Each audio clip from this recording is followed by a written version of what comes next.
Hello everyone, welcome to my math class. দেখো, আজকে তোমাদের জন্য নিয়ে এসেছে নাম্বার সিস্টেমের খুব একটা ইন্টারেস্টিং অঙ্ক। এই অঙ্কগুলি বিভিন্ন পরীক্ষায় আসে। দেখো, এখানে দেওয়া আছে 1/30 plus 1/42 plus 1/56 plus 1/72 plus 1/90 plus 1/110 plus 1/32।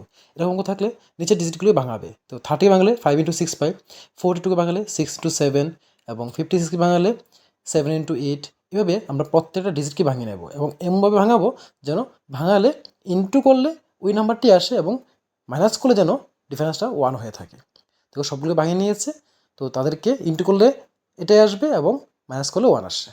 তাহলে দেখো, এই ভাঙাগুলোর পর আমরা এক নজর দেখে বলে দিতে পারবো আনসারটা কোনটা হতে পারে। তো কোনটা হবে? এখানে দেখো কয়টা আছে, একটা 1 2 3 4 5 6 7 আছে, মানে উপরে 7 হবে। তো উপরে 7 কোথায় আছে? অপশন নাম্বার এ আছে এবং সি এর মধ্যে আছে। তার মানে এই দুটোর মধ্যে একটা আনসার হতে পারে। 7 লিখে দিলাম। এবার নিচে কি লিখবে? দেখো, ফার্স্ট কি আছে? 5 5 লিখবে এবং লাস্ট যেটা আছে 12 12 লিখবে, তাহলে আনসার পেয়ে যাবে। তো উপরে 7 7, আমরা জানি 5 12 কত হয়? 60। তাহলে অপশন নাম্বার সি হবে সঠিক উত্তর। যদি অঙ্কগুলি ভালো লাগে চ্যানেলটিকে সাবস্ক্রাইব করে রাখবে। Thank you.